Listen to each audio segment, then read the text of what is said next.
This next lesson is about trapezoids, which is another special kind of quadrilateral. I think of trapezoids every time I'm following a truck on the highway with one of those toppers because the back window makes a really nice trapezoid. So far we've studied kites and trapezoids. Those are both quadrilaterals. We'll study more quadrilaterals in the rest of this chapter.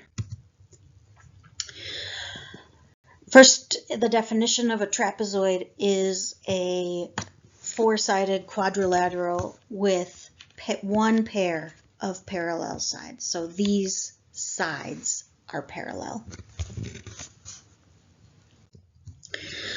An isosclese trapezoid not only has one pair of parallel sides, but it also has one pair of congruent sides.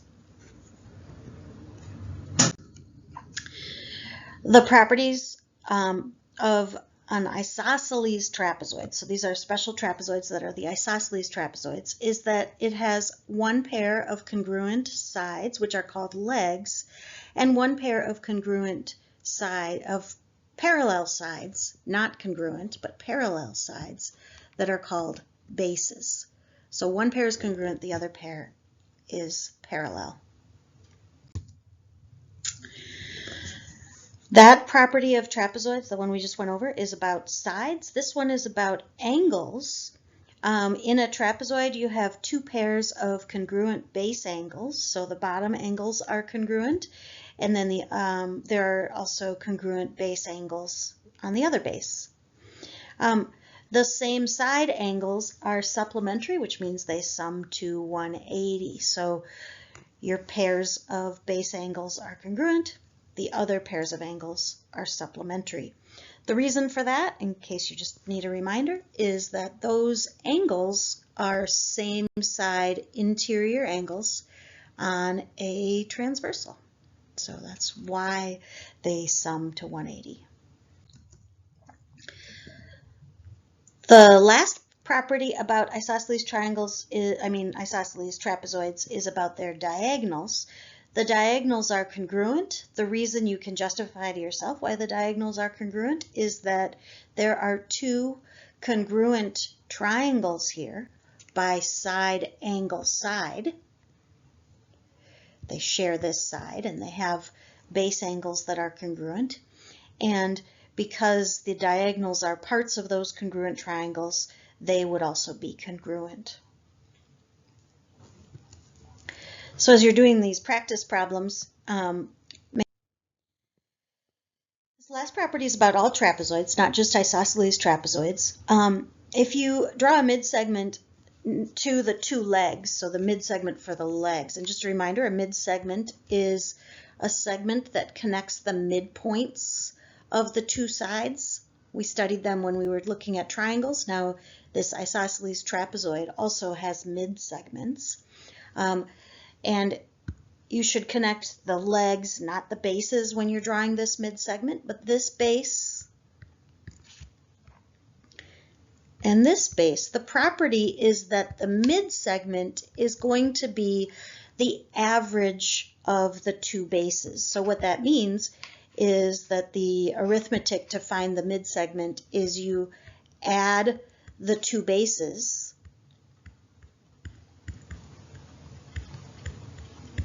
and you divide by 2.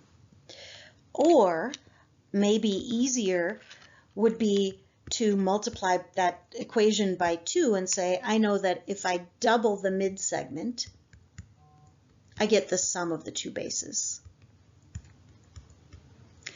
These formulas are saying the same thing. The first one is because the midsegment is the average of the two bases, and the second one is just multiplying both sides of that equation by 2 so that I don't have any fractions.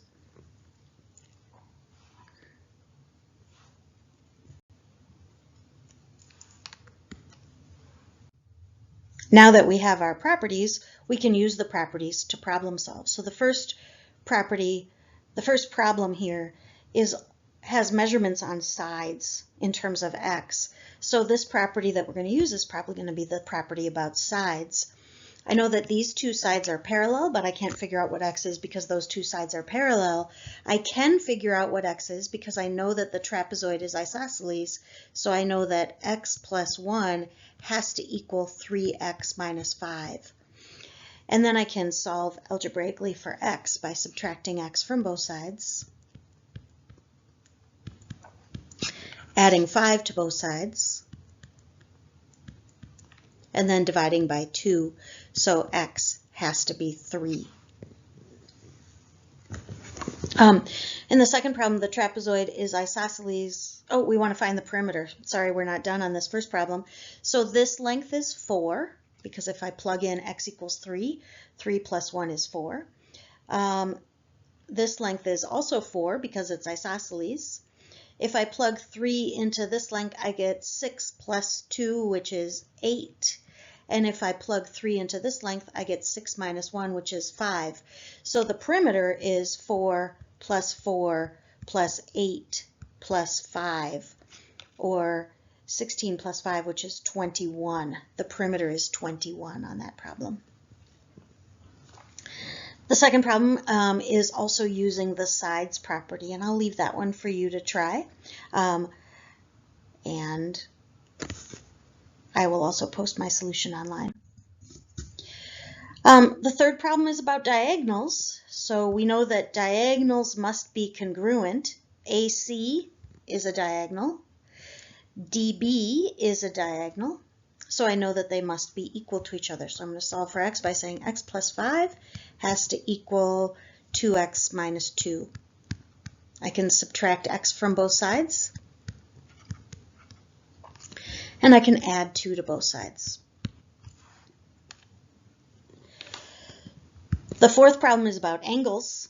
So I'm going to use the property of angles that the base angles are congruent. So I know that angle B has to be 60. And then the same side angles are supplementary. So this angle has to add to 180 with angle A. So if I subtract 60 from 180, I get 120, which means angle C, oh, I guess that was angle D, but either way I know that C and D are congruent, so they're both going to be 120.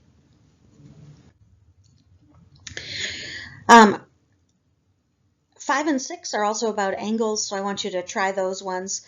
And 7, 8, and 9 are about the mid-segment property. The mid-segment property, remember, is the one that says that the mid-segment is the average of the two bases. The shortcut that makes the math easier is that I can double the mid-segment, so 2x, and that is going to be equal to the sum of the two bases. So 10 plus 24 is 34, which means in this case x is 17 if I divide both sides by 2. It's not that the mid-segment is equal to the sum of the two bases, which really wouldn't make sense. It's that the mid-segment times 2 is equal to the sum of the two bases. Or you can also add the two bases together and then divide by 2. That gives you the mid-segment. Generally, we prefer to multiply by 2, then divide by 2. All right, those are the properties and how you would use them to solve problems.